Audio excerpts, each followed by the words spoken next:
o culto da Igreja Batista da Nação. Quero agradecer principalmente a Deus por esse momento, por essa oportunidade de podermos falar com Ele, de levar ao seu trono de graça louvores, a nossa adoração, o nosso louvor. Eu quero agradecer a presença do pastor Alexandre, pastor dos jovens da Igreja Batista, da nossa igreja mãe Batista de Balneário Camboriú. Quero agradecer a presença de todos vocês que assistem por intermédio dessa transmissão ao vivo. A todos aqueles que têm acompanhado, sejam bem-vindos. Também ao pastor Paradise, na Índia, também seja bem-vindo.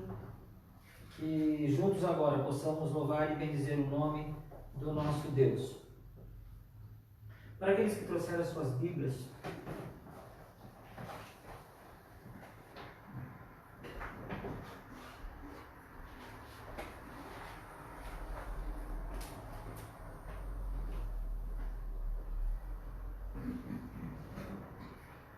vamos abrir na leitura bíblica de João, Evangelho segundo João, capítulo 3, do verso 15 até o verso 21.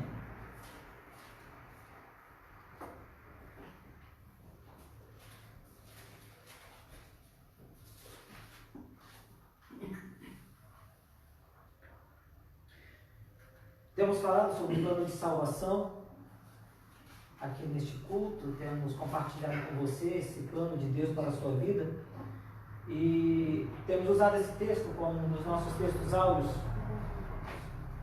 para explanar sobre este assunto, que diz assim: Jesus conversando com Nicodemos, um fariseu, um grande entendedor da palavra de Deus da época, a Torá, e dizia assim: para que todo aquele que nele crê não pereça, mas tenha a vida eterna. Porque Deus amou o mundo de tal maneira que não poupou o seu Filho unigênito, para que todo aquele que nele crê não pereça, mas tenha a vida eterna. Porque Deus não enviou o seu Filho ao mundo para condenar o mundo, mas para que o mundo fosse salvo por ele. Aquele que nele crê não entra em condenação, mas aquele que não crê já está julgado, porquanto não creu no nome do Filho unigênito de Deus. Esta é a condenação, que a luz veio ao mundo, e os homens amaram mais as trevas do que a luz, porque as suas obras eram más. Porque todo aquele que faz o mal aborrece a luz, e não vem à luz, porque para que as suas obras não sejam examinadas. Mas aquele que pratica a verdade vem até a luz, para que seja manifestado que as suas obras são feitas em Deus. Convido a irmã Ellen para levar a Deus uma palavra de oração neste momento. Pai querido, nós queremos louvar ao Senhor nesta noite, porque nós cremos que o Senhor é o nosso Deus. É digno de todo louvor, toda adoração. Muito obrigado, Senhor, por esse momento que estamos reunidos em família, como igreja do Senhor, para prestar um culto de louvor ao Senhor. E nós queremos pedir ao Senhor que receba o nosso louvor, a nossa adoração, para que tudo que façamos aqui, Senhor, seja para glorificar o nome do Senhor. Abençoa o dirigente, o pregador. Entregamos essas vidas em tuas mãos, na direção, na mensagem. Que o Senhor se agrade de nós nesta noite. E que o Senhor venha abençoar cada um de nós. Se porventura trouxemos algum dia especial, Senhor, nesta noite, para colocar no altar do Senhor, que o Senhor esteja atento para ouvir a nossa voz. E abençoa-nos, Senhor. Nós somos carentes da tua misericórdia e do teu grande amor. Por isso nós suplicamos a tua bênção para cada um de nós. E já te agradecemos no nome do Senhor Jesus. Amém. Amém. Vamos cantar? A irmã Esther pode nos acompanhar, né? Canta minha alma, canta ao Senhor. Vivo feliz, pois sou de Jesus e já desfruto o gozo da luz. Sou por Jesus, herdeiro de Deus, Ele me leva à glória dos céus.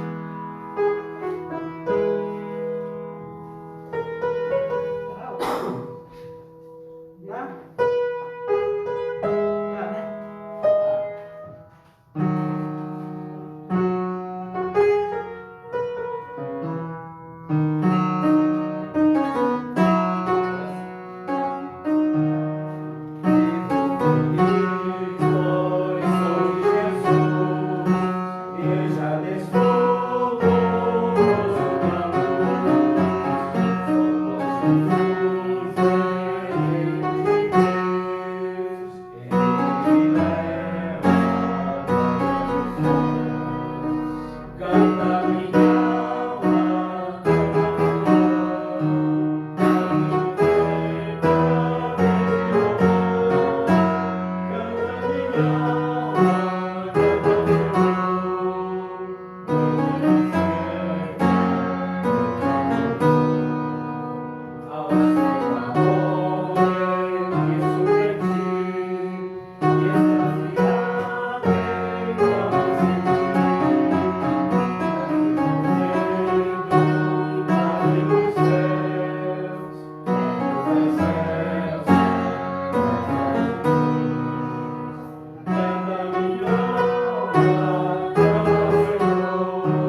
quero estar ao pé da cruz, de onde rica fonte corre franca saudade do Calvário monte.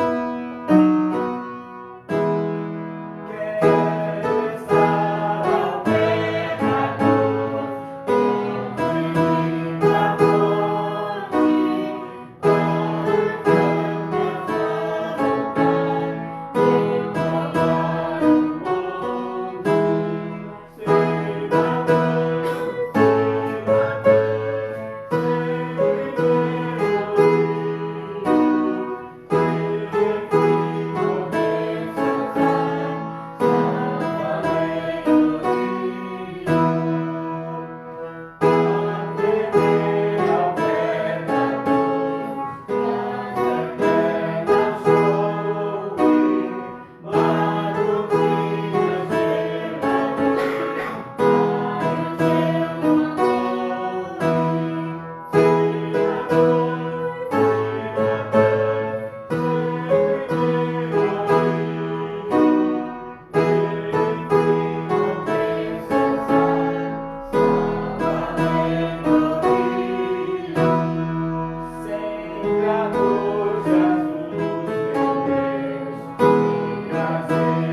para Cristo, eis a minha petição, minha pátria tão querida, eu te dei meu coração.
regularmente pelo Face e várias pessoas aqui também, nós estamos falando sobre o plano de salvação.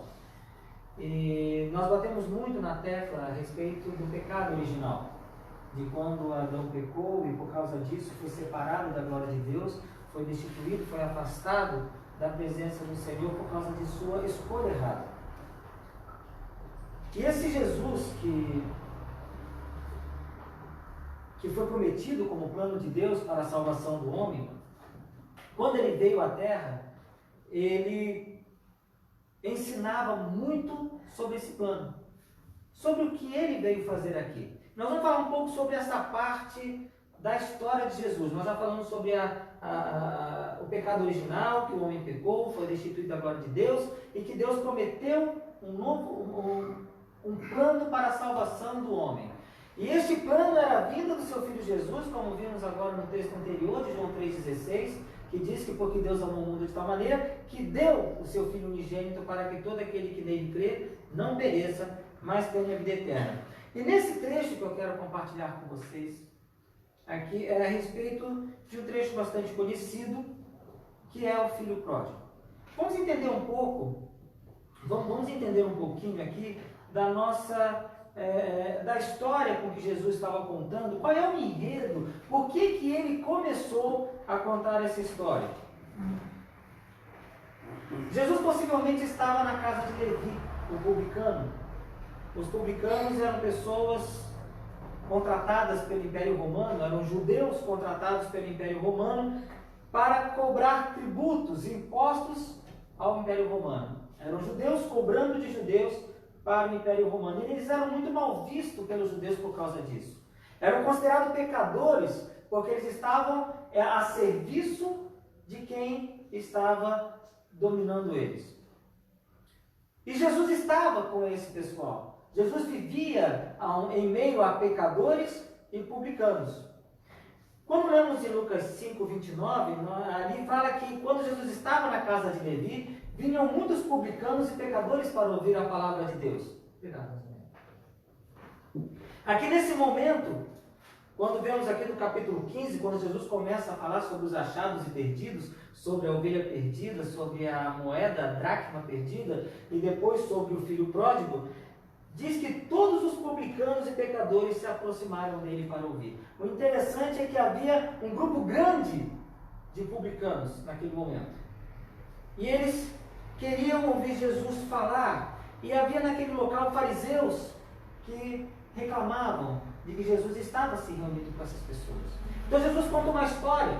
Jesus conta uma história de um pecador que se afastou de Deus e que depois voltou para Deus. E essa história ele começa falando, para exemplificar por que ele está no meio de pecadores. Jesus quer aqui mostrar que o motivo de estar no meio de pecadores, o motivo de estar no meio de publicanos, era mais uma vez o plano da salvação para aquelas vidas. E ele começa contando uma história bem simples, uma história de 2 filhos. Diz ele que um homem, começando a partir do verso 11, quem quer acompanhar Lucas 15, capítulo 11 do versículo 11 em diante, Lucas capítulo 15, ele diz que certo homem tinha 2 filhos. E o mais jovem deles disse ao pai: Pai, dá-me a parte dos bens que me pertence. E ele repartiu entre eles a propriedade. E não muitos dias depois, o filho mais jovem, transformando tudo, partiu para uma região longínqua e ali desperdiçou sua herança, vivendo desenfreadamente. E havendo ele gastado tudo, houve naquele país uma grande fome. Então ele começou a padecer necessidade. E foi e arrimou-se a um dos cidadãos daquele país, o qual enviou aos seus campos para apacentar porcos. E desejava fartar-se com as lavagens e alfarrobeiras que os porcos comiam, e ninguém lhe dava nada.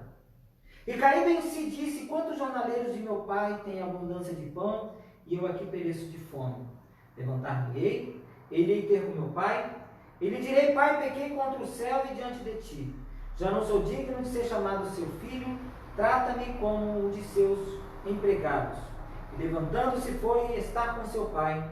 E quando ainda estava no intermédio do seu caminho, o seu pai o viu e se compadeceu dele, e correndo até ele, lançou sobre o seu pescoço e com ternura o beijou. E o filho disse: Pai, pequei contra o céu e diante de ti, já não sou digno de ser chamado seu filho. Mas o pai disse aos seus servos: Trazei imediatamente a estola principal e vestilho, e ponde na sua mão um anel, e sandálias nos seus pés, e trazei um novilho cevado e matai-o. Então comamos e regozijemo-nos, porque este meu filho já estava morto e reviveu, estava perdido e foi achado. E começaram a se alegrar. A história do filho pródigo é muito conhecida. Quantos de nós já vimos várias mensagens a respeito dela? Quantos de nós ouvimos cada detalhe, cada história? Jesus, nessa parábola, ele quer exemplificar o amor de Deus na sua vida. E é o que eu quero compartilhar com vocês, de forma rápida, até mesmo antes que me dê uma crise de tosse, que eu estou tossindo até agora, então vou aproveitar que está calmo. 6 passos para o caminho de volta. Jesus contou a história de um homem que tinha 2 filhos, de um homem rico, de um homem que tinha muitas posses, muitos bens. Era o filho mais velho e o filho mais novo.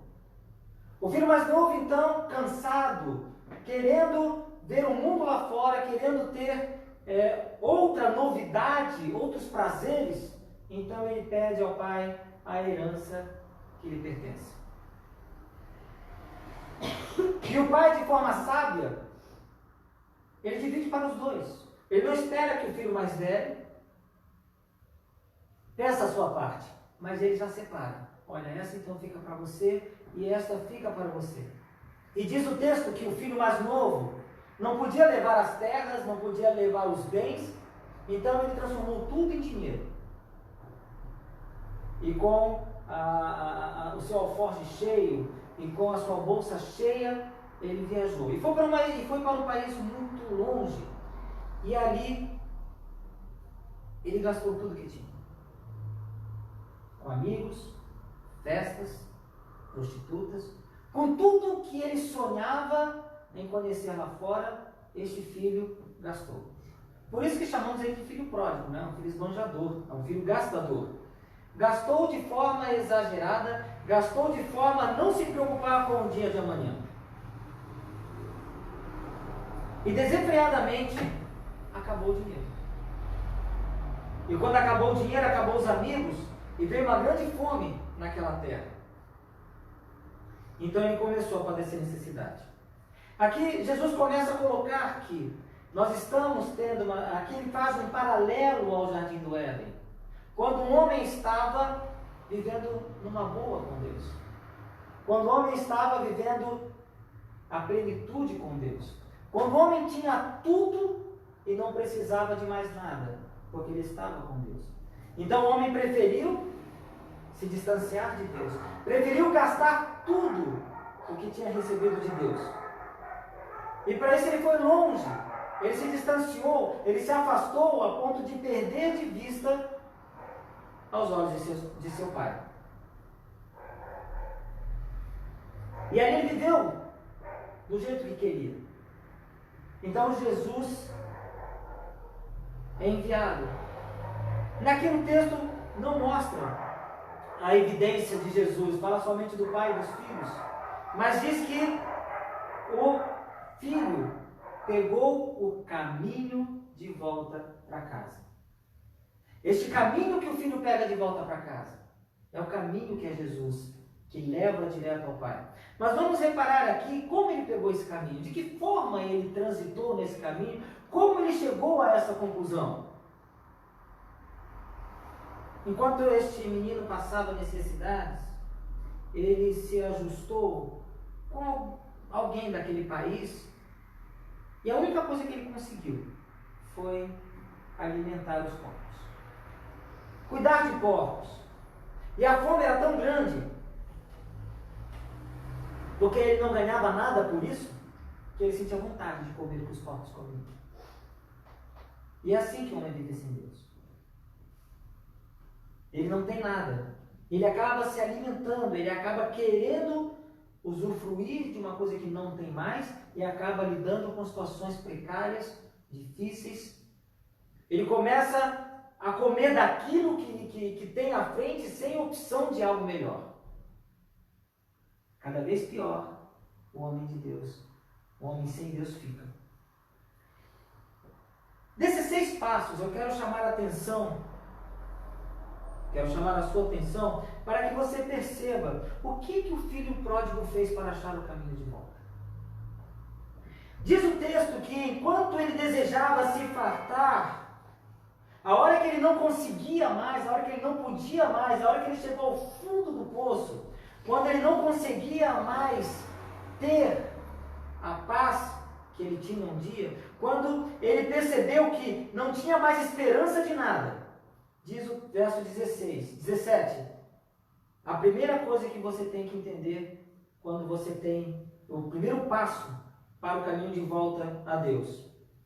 Aqui diz o texto que diz, e caindo em si. A primeira coisa é você cair em si, você entender a sua condição. Quando o homem ele percebe que ele precisa de Deus, quando ele cai em si, é aí que ele levanta.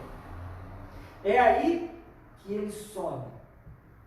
É aí que ele volta a usar a sua razão, a sua mentalidade. É aí que ele começa a pensar. É aí que ele começa a raciocinar. Como dizemos, né? Caiu a ficha. E foi o que aconteceu com esse menino. A primeira coisa, o primeiro passo então, do verso 17, é cair em si. O segundo passo é você se comparar. Ele começou a fazer uma comparação de quem era ele naquele momento com os empregados de seu pai.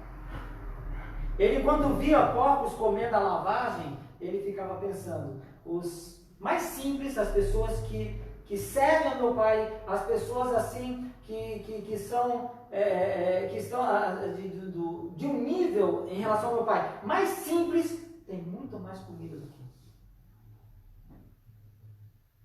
Então ele fez essa comparação com ele nem fez a comparação por ser filho, mas fez a comparação com os empregados do pai. E ali ele viu, nessa comparação, de que o que ele estava perdendo em relação a Deus. Temos que comparar nesta condição que empregados do pai dele eram satisfeitos. Então, se você está nessa condição, faça uma comparação do que um filho de Deus, obediente a Deus, pode ter e do que você está tendo agora. Como você está passando? O terceiro passo, para você voltar ao caminho de Deus, confesse. Fale para Deus a sua necessidade. Diga para Deus o que tem feito errado. Confesse que está passando fome. Tenha um parâmetro da sua necessidade. Na minha profissão como corretor, sempre que eu levo um cliente para conhecer um imóvel, eu sempre escolho no mínimo 2 imóveis. Mesmo que o segundo imóvel não seja um imóvel que ele queira, mas ele precisa de uma comparação. Ele precisa entender que um imóvel é melhor que o outro. Porque se eu der apenas um imóvel para ele, ele não tem como comparar. E ele não vai conseguir escolher. E é assim que você precisa fazer, nesse terceiro passo. Você tem que confessar. Você tem que, nesta comparação, ter um parâmetro de que o que você está passando agora, você não precisava estar passando, porque você podia estar perto, neste momento, de Deus. E qual é o quarto passo? O quarto passo é o quarto da ação. Você já caiu em si. Você já fez uma comparação da sua vida de agora e da vida que você poderia ter com Deus. Você acaba de confessar os seus pecados para Deus. E agora você age. Você levanta. Ele tomou uma decisão. Ele se levantou. Tomou uma atitude para ir para Deus. Não é só o pensamento que basta. Você tem que tomar atitude. Você precisa tomar atitude do que Deus vai fazer por você, e para isso você precisa se levantar.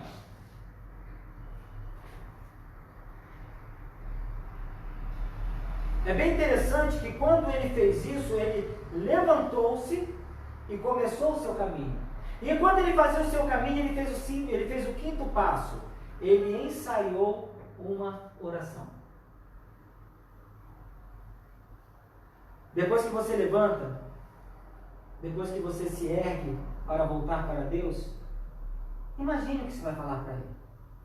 Pense no que você vai dizer. Mas seja uma oração de restauração, de vitória, uma oração de bênçãos. E ele foi ensaiando essa oração, dizendo: Pai, pequei contra o céu e perante ti. E nessa parte, ele fornece o sexto passo para você voltar para Deus: humilhar-se. Já não sou digno de ser chamado seu filho. Faz-me como um de seus empregados. Quando você se humilha diante de Deus, quando você reconhece seus pecados, quando você cai em si, quando você faz uma comparação da vida que você pode ter com Deus, quando você levanta e fala com Deus na sua oração, a justiça de Deus é feita na sua vida com a misericórdia dele. A graça de Deus vai ao seu encontro, tanto que o jovem não havia nem chegado em casa. O pai já foi ao seu encontro. O pai já seguiu ao seu encontro porque já o esperava feliz. Quando você se humilha, você move a bondade de Deus na sua direção. E o mais importante, e o mais interessante disso tudo, é que ele não quis se comparar com o irmão dele. Ele não quis se comparar com o filho. Porque ele sabia que o mais simples de todos que viviam naquela casa tinha abundância de pão. Mas Deus, quando você segue todos esses passos, quando você se entrega de verdade para Ele, Ele não te trata como um servo. Ele te trata como um filho. Aquele menino levou tudo que tinha de casa. Levou tudo que podia, mas levou apenas tudo que podia, que achava que era bom para ele, que era o que ele podia gastar. Mas ele não levou a sua roupa de filho, ele não levou o seu anel, ele não levou as suas sandálias. Ele deixou tudo lá. Estava tudo esperando por ele outra vez. E ali o pai abraça, chama todos para uma grande festa. E é isso que Deus vai fazer na sua vida. Ele vai te dar uma roupa de filho, ele vai te dar sapatos novos, ele vai te dar um anel no dedo e vai chamar para que haja uma grande festa no céu, para que todos possam ver que você que estava morto, você reviveu, você que estava perdido e foi achado. Amém? Amém. Vamos orar então? Senhor, meu Deus e meu Pai, te agradecemos, meu Deus, por mais este momento, por sua presença. Pai, eu coloco nas tuas mãos todos aqueles que nos ouviram agora, aqueles, ó Deus, que estão prestando atenção nessas palavras, Pai. Que o céu desça nesse momento, ó Pai. Que eles confessem os seus pecados. Se tem alguém, ó Deus, do outro lado, ó Deus, dessa transmissão, se há alguém, ó Deus, que precisa da tua salvação, se há alguém, ó Deus, que está sedento da tua palavra, precisando, ó Deus, voltar para ti, precisando, Deus, voltar pelo caminho que é o seu Filho Jesus, que somente este caminho leva ao céu. Deus, desça nesse momento, que vá ao encontro dele agora, nesse momento em que ele confessa os seus pecados, que ele reconhece, ó Deus, as suas falhas, que agora que caiu a ficha na sua vida, Deus, que ele levante-se agora, que ele siga esse caminho glorioso até a ti. E que, para Deus, neste momento, o céu esteja em festa por mais uma alma que se arrepende. Amém. Nós oramos por essas pessoas que estão nos ouvindo agora. Que Deus abençoe e as guarde no nome santo do teu Filho amado Jesus Cristo. Amém. Amém. Graças a Deus. Vamos chamar o pastor Alexandre. Tá? A gente fica mais aqui por causa da transmissão. Tá? Posso sentar? Por favor, fica à vontade.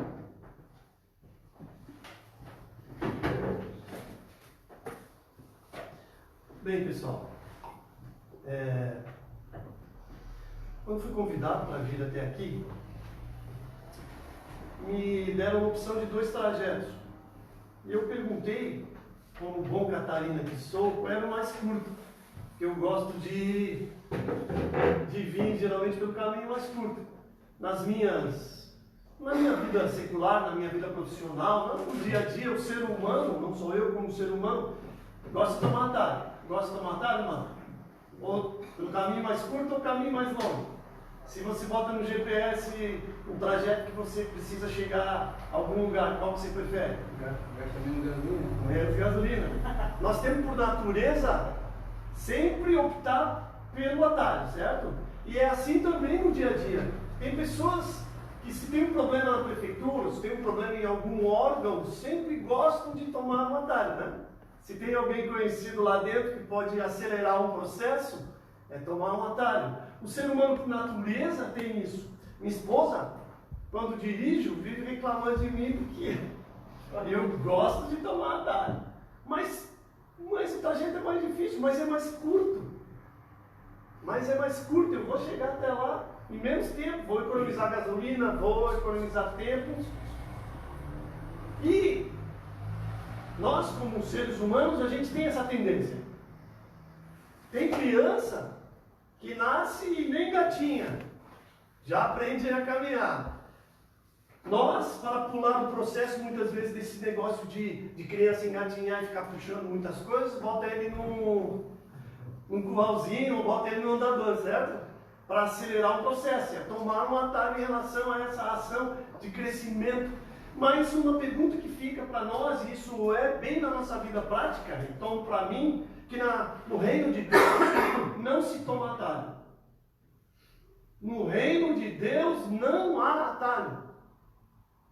Todas as vezes que alguém que está amarrado aqui na palavra de Deus tomou um atalho, se deu mal.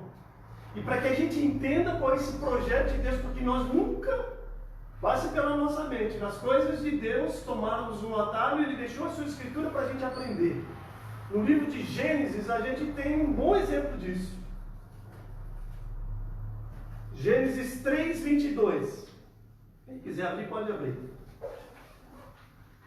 Gênesis 3:22. Diz assim: Então disse o Senhor Deus: Eis que o homem se tornou como um de nós, conhecedor do bem e do mal. Assim que não estenda a mão e tome também da árvore da vida, e coma e viva eternamente. Vamos orar? Santo Deus, em nome de Teu Filho Jesus Cristo, Pai. Estamos aqui lendo a Tua palavra, Senhor. Palavra libertadora, Deus. Palavra de ensino, Pai. Palavra que tem convertido os nossos corações cativos a todo o entendimento que vem de Ti, Deus. Nessa noite, Deus, ainda que reunidos em poucas pessoas, para a glória do Teu nome, cá estamos, Deus, porque sim, somos carentes da Tua bondade, da Tua misericórdia, e sim, a Tua palavra é bálsamo, Senhor, a Tua palavra é cura para a nossa alma, Deus, a Tua palavra tem poder, Deus, de nos levar sãos e salvos, Deus, para a Tua casa, como aprendemos ainda há pouco, Senhor. Te louvamos e Te bendizemos pela Tua Escritura que nos leva ao caminho reto, ao caminho perfeito. Tu sabes muito bem a nossa condição enquanto corpo de carne, Deus. Enquanto nesse corpo que tem a tendência a pecar. Ó Espírito maravilhoso de Deus, traz, Senhor, a esta noite a nós, Senhor, o entendimento de todo o propósito pelo qual a Tua palavra foi escrita, para que, Senhor, nós construamos a nossa casa sobre a rocha, cavando fundo, sim, Senhor, para que quando as tempestades se derem contra nós, Senhor, consigamos suportá-las, Deus, e glorificar o Teu nome. Que longe de nós, Senhor, esteja a preguiça de construirmos a nossa casa sobre a areia, Deus, para que as intempéries venham e logo sucumbamos, Deus. Tende misericórdia de nós, Pai. Por isso clamo a Ti nesta noite, Deus.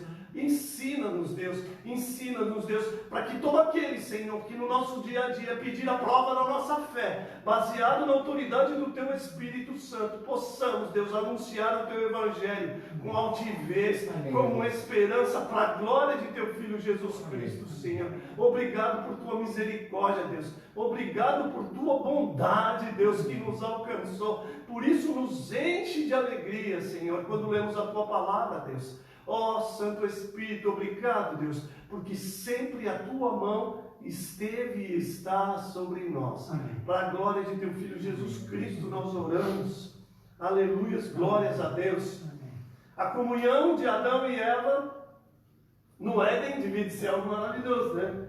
ter comunhão com o autor e criador da vida, dos animais e tudo que os olhos podiam contemplar. Imagine que coisa tremenda era para aquele homem e para aquela mulher. Aqui o autor diz que o Senhor, conversando na Trindade, disse que era bom que o homem não vivesse mais no jardim do Éden. E para a gente entender o que nesse versículo 22 o autor de Gênesis está querendo dizer, nós vamos voltar lá para o 3, de 1 a 6. Olha só o que diz. Mas a serpente mais sagaz que todos os animais selváticos que o Senhor Deus tinha feito, disse à mulher: é assim que Deus disse, não comereis da árvore do jardim? O tentador, sagaz que era e que é, ofereceu a Eva um atalho.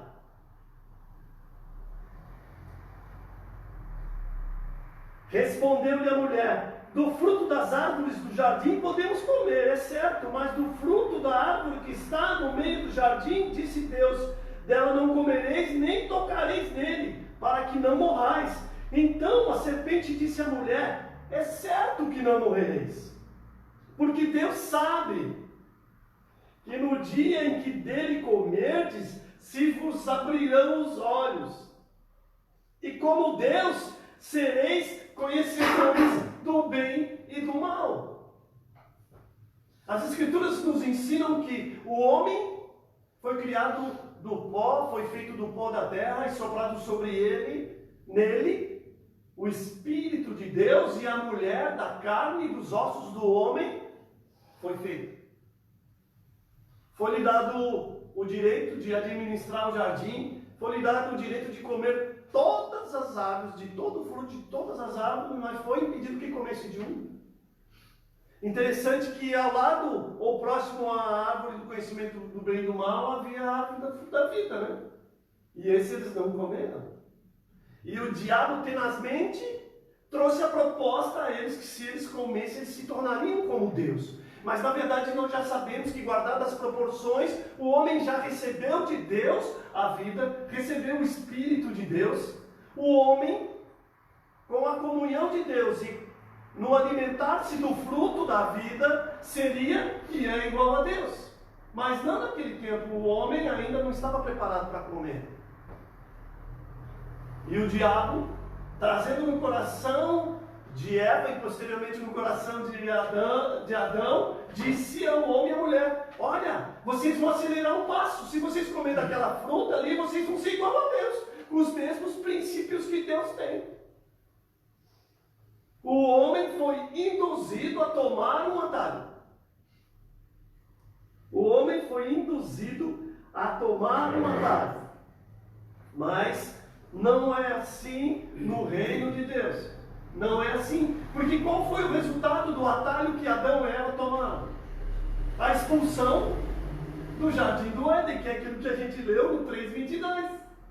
Porque eles se tornaram iguais a nós, disse aqui o texto.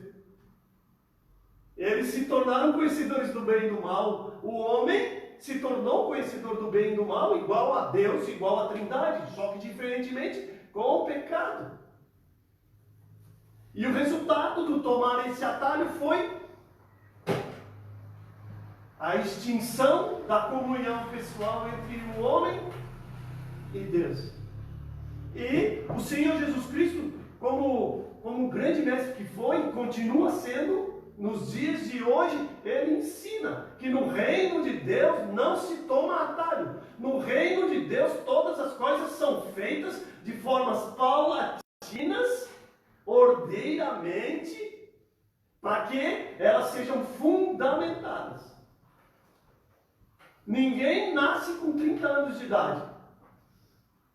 Nascemos bebê, seja na fé, seja os que nascem de novo, ou seja do ventre da mãe. Nós somos assim. Não podemos tomar atalho. E a palavra de Deus é rica em ensinamento para a gente. Lucas 4. Olha só E usando o livro de Lucas que o irmão Eduardo estava usando, Lucas 4. Olha o que a palavra de Deus nos ensina. Por isso, nós amamos tanto as Escrituras, porque ela é rica em sabedoria e ensinamento, e ela pode nos fazer, sim, pessoas diferentes, para a glória de Jesus Cristo sempre. Lucas 4, olha o texto, de 1 a 13. Jesus, cheio do Espírito Santo, voltou do Jordão e foi guiado pelo mesmo Espírito ao deserto. Durante 40 dias, sendo tentado pelo diabo, nada comeu naqueles dias, ao fim dos quais teve fome. Disse-lhe então o diabo: se tu és filho de Deus, manda que essas pedras se transformem em pão. Se tu és filho de Deus, o diabo estava dizendo, parafraseando aqui, se tu realmente és filho de Deus, faz com que essas pedras se transformem em pão. E aqui Jesus Cristo responde assim: mas eu não vou tomar atalho. Olha o que está escrito aqui. Mas Jesus respondeu: está escrito que nem só de pão viverá o homem. Continuando. E, elevando-o, mostrou-lhe num momento todos os reinos do mundo. Disse-lhe o diabo: dar-te-ei toda esta autoridade e a glória desses reinos, porque ela me foi entregue e a dou a quem eu quiser. Portanto, se prostrado me adorares, toda será tua. Sabemos que o Senhor Jesus Cristo é o autor e consumador da nossa fé. Ele é pelo qual Deus fez todas as coisas, pelo poder da palavra de Deus.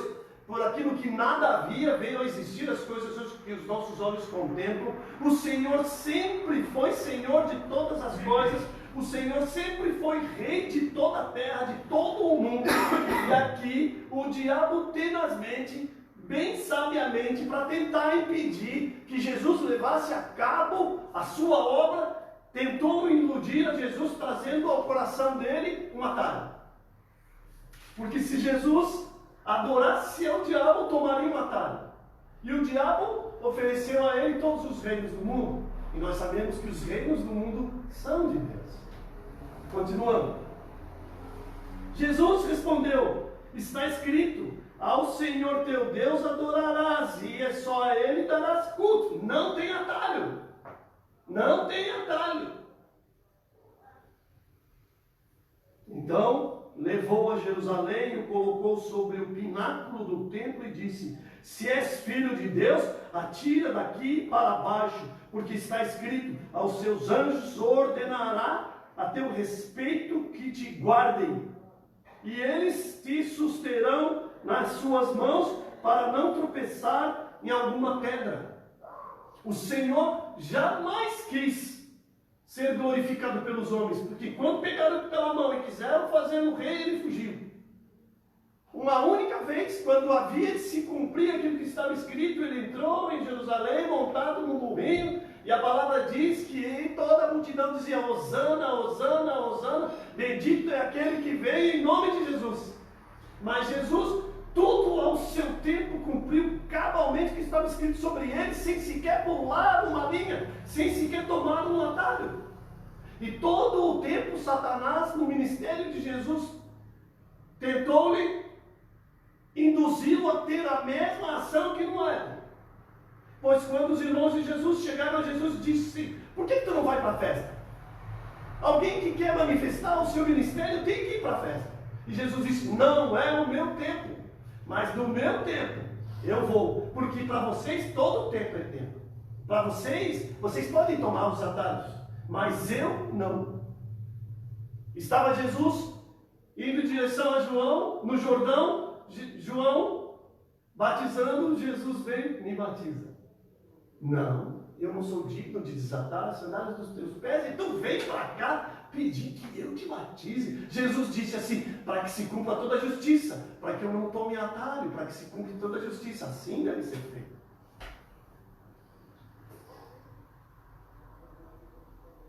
Ao contrário do que nós, como seres humanos, gostamos de fazer, e isso é natural do homem, tomar atalhos nas nossas decisões, para não enfrentarmos dificuldades, ou para não gastarmos gasolina, né? Nós tomamos atalho. Mas no reino de Deus não pode ser assim, porque alguém que toma atalho no reino de Deus é reprovado. É reprovado, é prático. Não pode se acelerar nenhum processo nas coisas de Deus. Deus é que dá o crescimento, Deus é que dá a formação, Deus é que dá seu Espírito Santo para nós, no seu tempo. E Jesus Cristo é o nosso maior exemplo, porque todas essas coisas que o diabo tentou a Jesus, Jesus tem autoridade para fazer todas elas. Mas Jesus sabiamente disse: não é tempo. Não é tempo, e não é dessa forma, tomando o atalho, sem passar pelo meu calvário, pelo meu martírio, que eu vou proceder. É muito claro isso. É muito claro. Mas nós temos que, ao invés de tomarmos atalhos, nós temos que tomar a nossa cruz. Porque no reino de Deus não tem atalho para chegar até Deus, mas pela cruz nós chegamos até a Deus. Assim é o exemplo de Jesus Cristo, muito, muito, muito claro. A nação de Israel, eu não vou ler, vou abreviar aqui. A nação de Israel saiu do Egito, saiu para a terra prometida. Diz que a viagem duraria 40 dias ou 4 meses, se eu não me engano. Mas diz a palavra que Deus olhou e já sabia o coração daqueles que tinham tirado do Egito. Diz que o coração deles era um coração de dobre ânimo, que era para eles enfrentarem os primeiros inimigos de guerra. Mas Deus desviou eles dos inimigos, para que não voltassem para o Egito no meio da primeira dificuldade. Aquele trajeto que duraria 4 meses, durou 40 anos por causa da infidelidade do povo de Deus. E a infidelidade do povo de Deus era tão grande, que nas dificuldades que eles enfrentavam, e uma delas é quando eles começaram a murmurar contra Moisés e contra Deus automaticamente, porque Deus era aquele que guiava o povo de Israel. E diz que naquele dia milhares foram mordidos por cobras e por víboras, envenenados.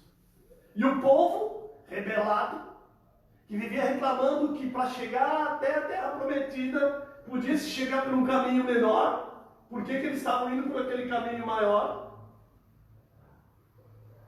Deus manda as cobras. E ali Deus já mostra por que se deve, como, de que forma deve-se chegar a Deus. Porque quando eles começaram a gritar, pedir socorro para Deus, Deus chama Moisés e diz: faz uma serpente de bronze, põe ela lá em cima de uma estaca, e todo aquele que se olhar nela será curado. Ali Deus já estava mostrando à humanidade como se chegaria a Deus.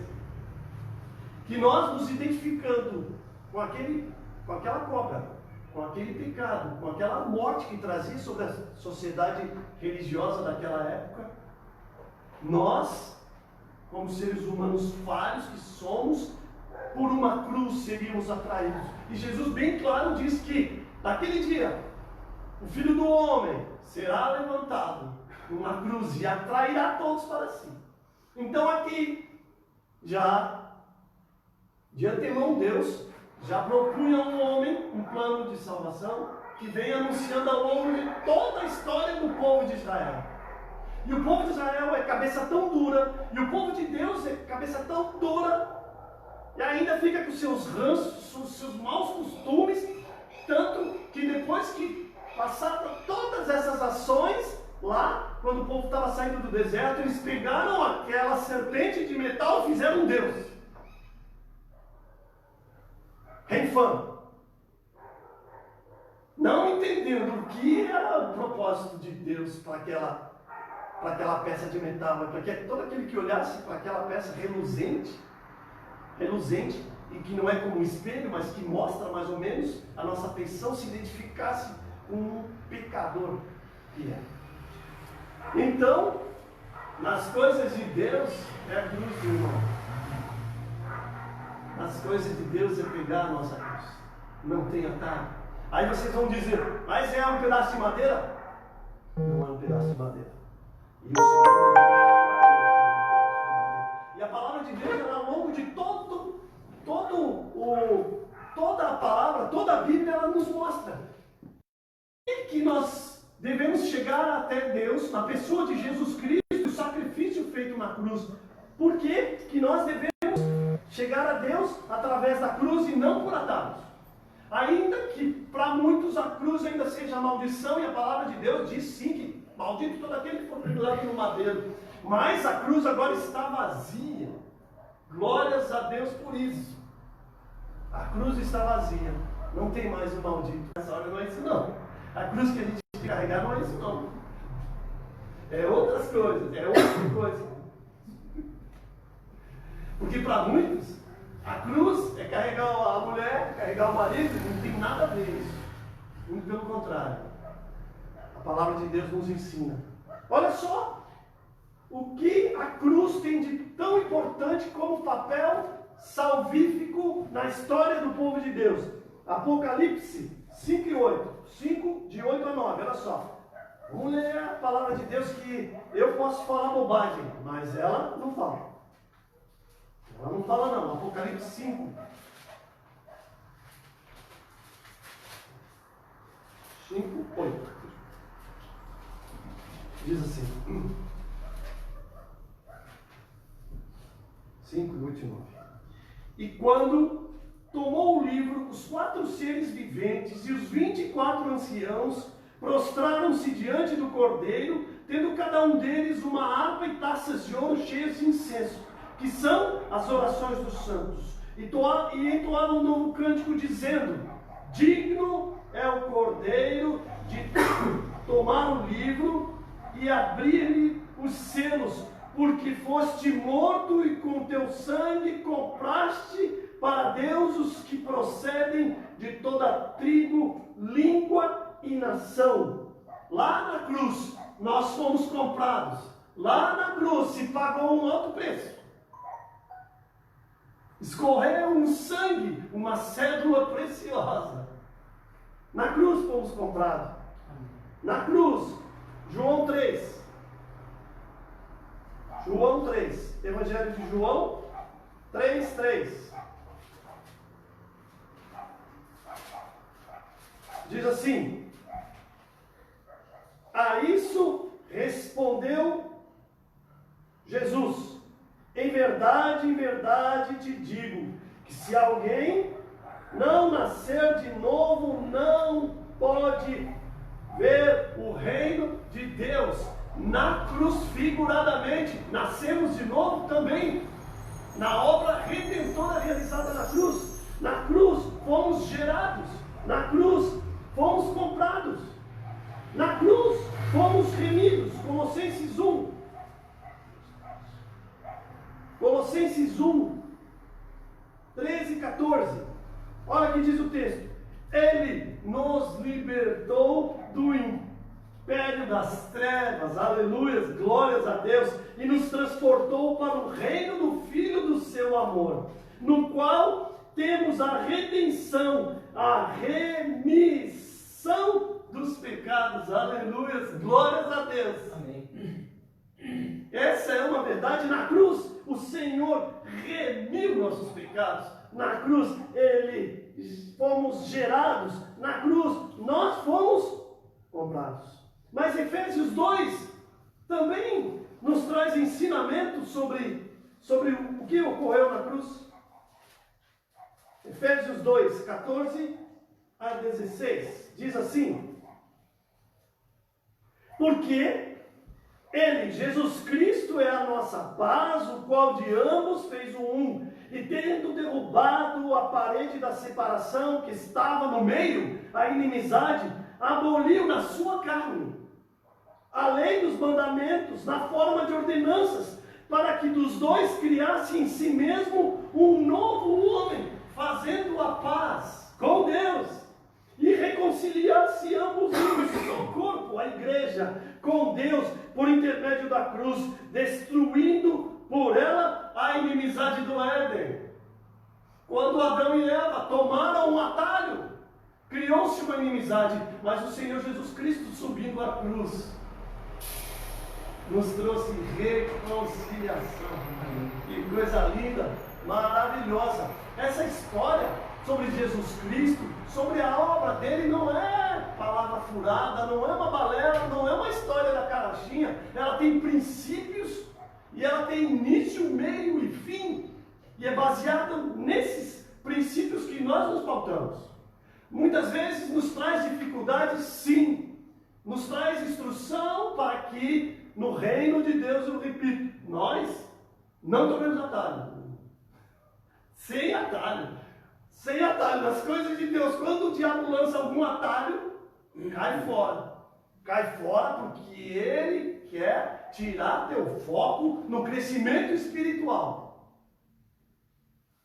Quer tirar o foco pelo propósito pelo qual nós temos sido chamados. Porque todos nós, independente de crianças, jovens, velhos, de mais cultos, menos cultos, nós recebemos da parte de Deus, aqueles que creem em Deus, o Espírito Santo dele. E o Espírito Santo de Deus que habita em nós é aquele que ressuscitou a Jesus Cristo. Então todos nós temos um chamado. Até ela. Qual é teu nome, menina? Rihanna. Até a Rihanna tem 12 anos de ano. 11. Até não, inclusive ela. Inclusive ela tem um chamado para anunciar o Evangelho de Jesus Cristo. E muitas vezes nós cristãos somos colocados na parede para tomar atalhos, para não nos manifestarmos nas escolas, nos ambientes de trabalho, que somos crentes, para que sejamos bem-sucedidos muitas vezes, mas não é assim no reino de Deus. Não é assim. No reino de Deus, nós temos que tomar a nossa cruz diariamente e seguir os ensinos de Jesus. E a igreja dos últimos dias tem se enchido de palavras, mas esvaziado do propósito pelo qual a Escritura tem sido feita. Porque quão cheias estão as igrejas nos últimos tempos, mas quanto tem se falado sobre carregar a sua cruz e não tomar atalho. Sim, há dificuldades no reino de Deus para nós homens, porque nós estamos buscando santificação. E Jesus Cristo fez todas as coisas, passou por todas as coisas, diz o autor aos Hebreus, porque ele se identificou como homem, para que sobre si pudesse levar todo o nosso pecado, que era a inimizade que havia entre nós e Deus. E ele, por ser identificado como homem, sofreu na carne, mas sem pecado. E por isso hoje ele está à destra de Deus e sabe interceder por nós. Porque todo o tempo ele não tomou atalho. Ele foi cabalmente, do princípio ao fim, obediente ao Pai. E a sua obediência trouxe a ele glória e majestade, ao ponto do perseguidor Paulo, que matava, que prendia, e foi a Damasco com cartas a fim de prender os cristãos e botar em prisão e matá-los. Ao meio-dia caiu do cavalo e viu a glória do Deus unigênito, Jesus Cristo, que lá disse: valeu a pena eu carregar a minha cruz e não tomar atalho. Eis, sou eu, Paulo, a quem tu persegues, Paulo. E aquele perseguidor, instruído na lei dos judeus, instruído aos pés de Gamaliel, doutor da lei, escreve em suas cartas e diz: tudo aquilo que eu aprendi a respeito da lei, tudo aquilo diante da sublimidade de conhecer a Jesus Cristo e o papel que me foi confiado, eu acho tudo aquilo como pano de trapo, diante da sublimidade de conhecer a Jesus Cristo. E não mudou nos dias de hoje. E não mudou porque aqui é um lugar pequeno, não sei se tem 100, 200, 300 pessoas nos vendo. Não mudou, permanece ainda o mesmo reino. E o Senhor Jesus Cristo continua sendo rei. Se nas nossas vidas ele não é por culpa dele, é pelas nossas ações, porque ainda continuamos querendo tomar atalho. Não se começa uma construção de 2 andares pelo primeiro andar. Se começa pelo térreo, devagar, devagar. E assim Jesus Cristo tem instruído a toda a sua igreja, tanto os que andaram pessoalmente com ele, quanto aqueles que na oração sacerdotal, no capítulo 17 de João, ele diz: Pai, eu te agradeço pelas vidas que me deste, Senhor, mas eu também te agradeço não só por esses que os meus olhos contemplam, mas por aqueles que virão a crer no meu nome. Por esses, por nós, o Senhor se santificou, por nós o Senhor foi para a cruz. Marcos 8. Olha só o que as Escrituras nos dizem, olha o que o Senhor nos ensina. Anuncie essa verdade com ousadia, anuncie essa verdade com ousadia, porque é nessa verdade que, sob o nome de Jesus Cristo, os demônios ainda assim se prostram.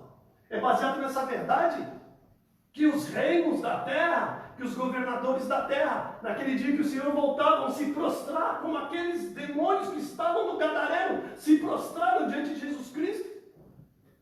Continua o mesmo poder, continua a mesma ação de Jesus Cristo. Ah, diferente nos dias atuais? É diferente porque a nossa fé não é mais genuína.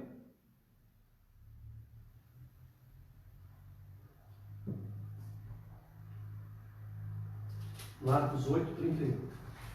Diz assim: Então começou ele a ensinar-lhes aos discípulos que era necessário que o Filho do Homem sofresse muitas coisas, fosse rejeitado pelos anciãos, pelos líderes, pelos principais sacerdotes, pelos escribas, fosse morto e depois de 3 dias ressuscitasse. E aqui Marcos narra alguém chegando a Jesus e dizendo para Jesus: Não, Senhor, não passa por essas aflições, toma um atalho. Olha aqui. E isto expunha claramente, Jesus expunha claramente que ele tinha que passar pela cruz. Mas Pedro chamou à parte e disse: Não, Senhor, não pode ser assim, Senhor. Toma um atalho, Senhor. Jesus, porém, voltou-se fitando os seus discípulos, repreendeu a Pedro e disse: Arreda, Satanás, porque não cogita das coisas de Deus, ensina dos homens. E eu vou parafrasear. Arreda, Satanás, porque tu não cogita das coisas de Deus. Tu está querendo me levar a tomar um atalho e não carregar a minha cruz. Vê que mesmo um discípulo pode fazer das práticas de fazer com que as pessoas tomem atalho. Pedro tentou fazer isso, mas Jesus sabiamente respondeu. Marcos 34, olha, depois daquilo que Jesus recebeu de Pedro, que Pedro disse: Não, cara, toma um atalho, eu conheço um cara em tal lugar lá, lá na prefeitura, que tu não precisa mais pagar IPTU, nada, nem daquilo que tu deve, nem daquilo que te deve, nada. Não quero atalho, eu quero fazer as coisas corretas.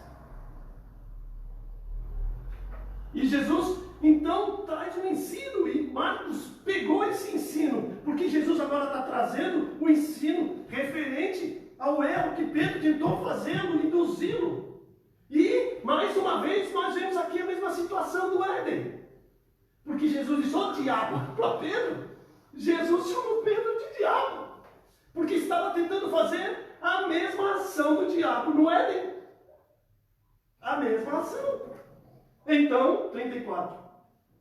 Convocando a multidão e juntamente os seus discípulos, disse-lhes: Se alguém quer vir após mim, a si mesmo se negue, tome a sua cruz e siga-me. A si mesmo se negue aos seus desejos de tomar atalho, de fazer as coisas contrárias aos ensinamentos de Deus.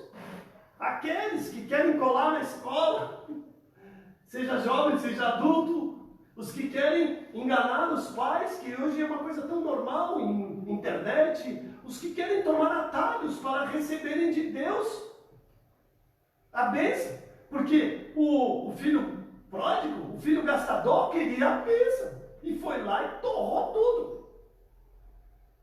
pensando que ia se dar bem, tendo a herança. Mas não era assim. Usufruir da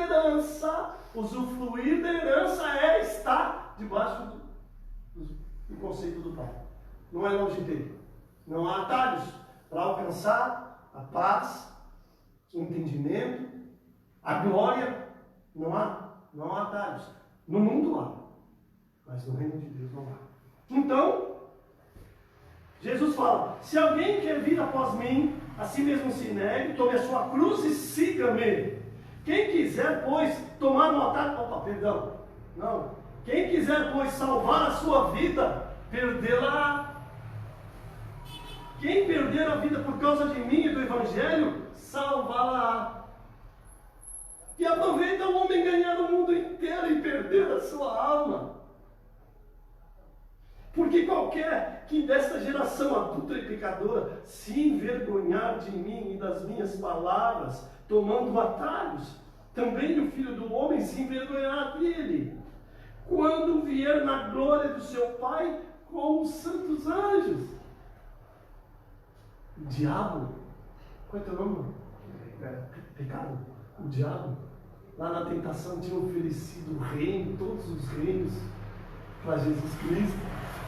E aqui o autor está dizendo que Jesus Cristo vai voltar na glória sem tomar atalhos, passando por dificuldades, por sofrimento, sim, mas sem tomar atalhos. Sem tomar atalhos.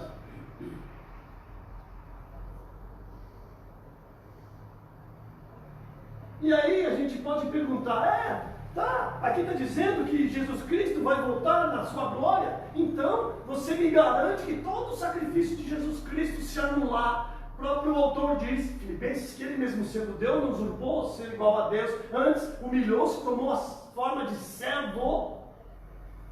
Então você quer dizer que toda essa ação de Jesus Cristo, carregar a sua cruz, levar a sua cruz e não tomar atalhos, tudo isso lhe deu glória e majestade?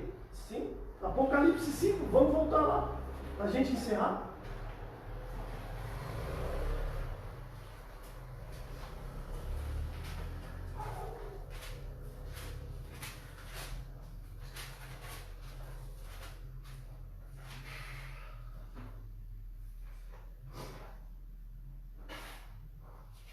Vamos voltar lendo o 8, novamente. 5, 8 a 14. Vamos ler o 7.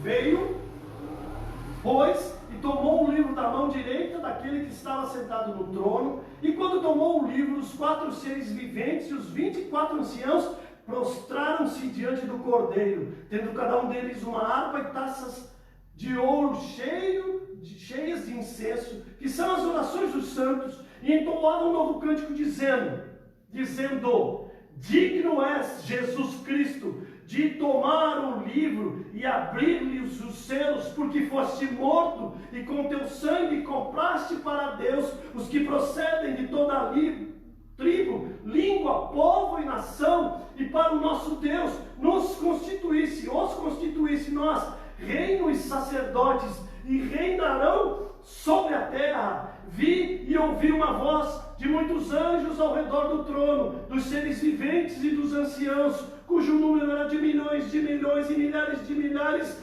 proclamando em grande voz: digno é o Cordeiro, e eu vou parafrasear, que levou a sua cruz, que não tomou o atalho, que foi morto, digno de receber o poder sem tomar atalho,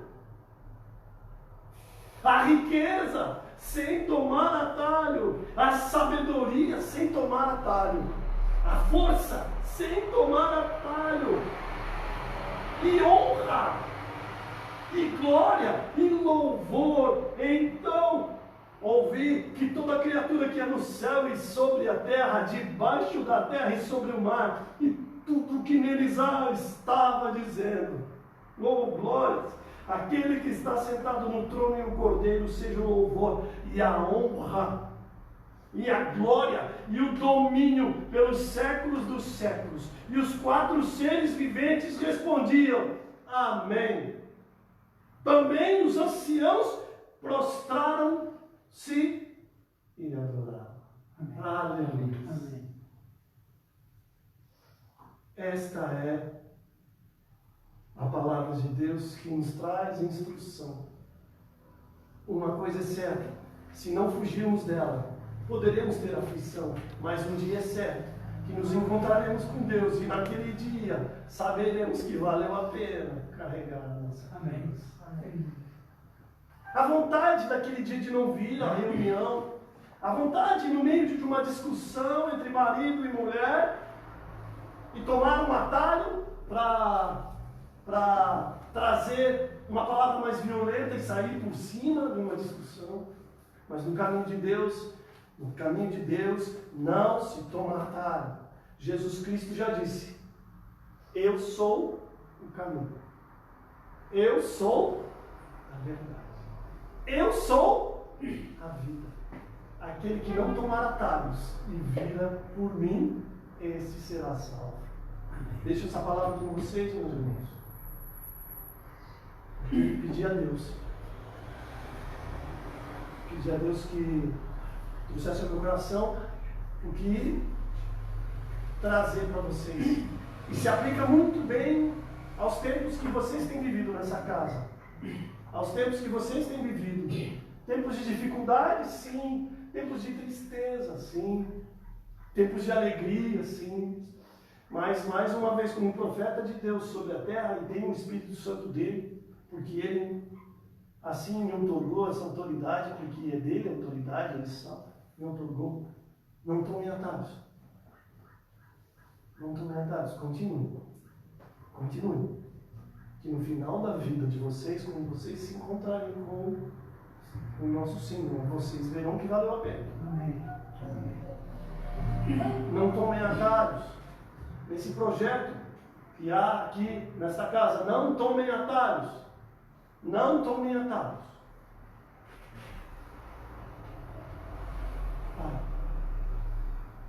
Que vai funcionar.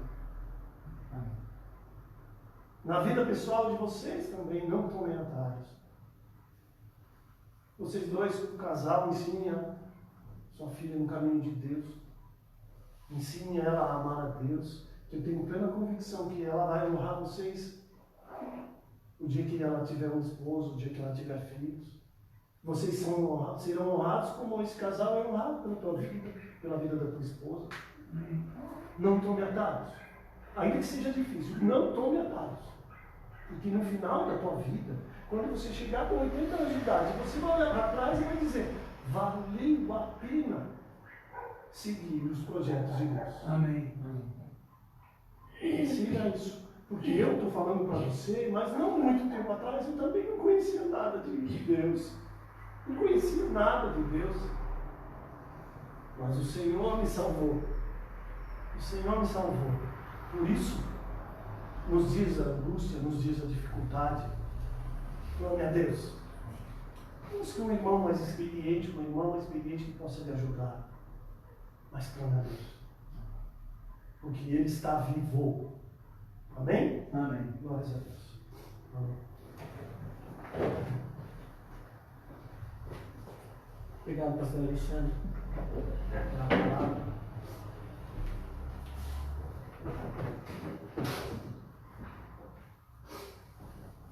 Que Deus possa acrescentar a cada um de nós a palavra falada aqui, tanto do filho pródigo como não tomar atalhos também. O filho pródigo acabou querer usufruir da vida de forma rápida e conseguiu, né? Depois foi um caminho difícil de volta.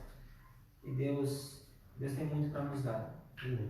Eu quero agradecer a vocês que acompanharam, louvar a Deus conosco. Vamos cantar mais um hino, tal qual estou. Isso. A irmã Esther vai nos acompanhar.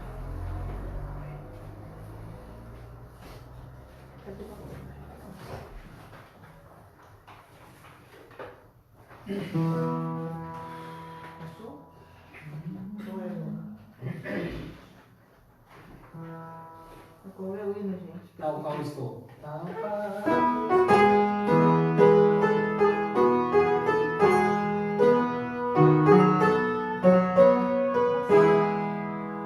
Tal qual estou, Espírito Senhor.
Tá certo. Mas vou orar pela Rihanna, mas eu precisava que a Rihanna viesse aqui, porque senão ninguém vai conhecer a Rihanna. Isso, vem cá. Pode ser de língua de fora, não. Não tem problema nenhum. Todo mundo vai ver. Eu vou pedir a vocês que levantem as suas mãos para a vida da Rihanna. Tá? É muito importante. Deus abençoe a vida dela agora. Senhor, meu Deus e meu Pai, te agradecemos, meu Deus, por mais esse momento único de estar na tua presença. Amém. Obrigado, meu Deus, pelo culto que tivemos aqui. Obrigado, ó Deus, e aceite o nosso louvor e a nossa adoração. Que o nosso louvor e a nossa adoração, Senhor, tenha saído, ó Deus, do nosso íntimo de forma pura, honesta, simples, mas que tenha sido em espírito e em verdade. Obrigado por todos que estiveram aqui. Abençoa, Deus, aqueles que não puderam chegar. Eu quero colocar diante do teu altar, nas tuas mãos agora, Pai. Diante da tua graça, da tua presença, a vida da Rihanna. Que eu possa abençoar a minha sobrinha, Deus. Que eu possa abençoar a vida dela. Que ela continue trilhando os caminhos do Senhor. Amém. Que ela continue, a Deus, obedecendo a tua palavra. Que ela continue, a Deus, nesse dia. E a partir deste, ó Deus, ainda mais sedenta de estudar, de aprender e de conhecer mais a Ti. Toma a sua vida nas Tuas mãos, Pai. Que ela cresça abundantemente na Tua graça, no conhecimento do Teu Filho Jesus Cristo. Que ela continue, ó Deus, entendendo a Sua palavra, ó Deus, glorificando o Teu nome a cada dia, ó Deus, que tiver uma revelação de Ti para a vida dela, Pai. Toma nas Tuas mãos e que esse dia seja festivo, ó Deus. Que esse dia seja alegre, que esse dia seja bom e ótimo para ela, ó Deus. E que daqui para frente ela ainda esteja ainda mais na Tua presença. Obrigado pela vida de seus pais, pelo Ricardo, pela Rosemary. Obrigado pela vida de seus avós também. Toma nas tuas mãos. Obrigado pela presença do pastor Alexandre aqui conosco. Obrigado, ó Deus, por aqueles que nos ouviram e participaram e adoraram a Ti, ó Deus, neste momento. Eu me pedimos e te agradecemos em nome de Jesus. Amém. Amém. Amém. Cantar parabéns para ela? Vamos? Vamos lá. Aí, passar vergonha. Vamos lá. Parabéns pra você, essa data querida. Muitas felicidades, muitos anos de vida. Com Deus ao seu lado, um tempo por vir. Que a vida lhe seja um constante sorrir. Obrigado, minha linda. Amém, seja Deus. Amém? Pois é, não falaram nada. Estava na encolha. Ó, minha mãezinha. Tinha. Sabia de nada não. Não tivesse bolo ontem, nada, né? Meu bolo ontem. Meu vô ontem já? Foi ontem, Ah, mas eu não sabia que era de aniversário de ninguém. Falaram? Esqueceram, certo? Não falaram Ah, nada. esse pessoal, né? É Mas deve ser seu incrível. É eu que não era, né? Eu esqueci. Também que tu fizeste. Muito obrigado pela sua participação. Eu acho que Domingo que vem nós estaremos outra vez no período das 7, 7h30 e aqui vamos louvar a Deus mais uma vez. Então, você é o meu convidado, deixe seu pedido de oração para que a gente possa orar por você. E se você entendeu a palavra de Deus, se você entendeu aqui a mensagem desta noite e quer aceitar Cristo como seu único e suficiente Salvador, também escreva que vamos orar por você e vamos fazer uma visita. Muito obrigado, tenha uma boa noite, em nome de Jesus. Amém. Amém.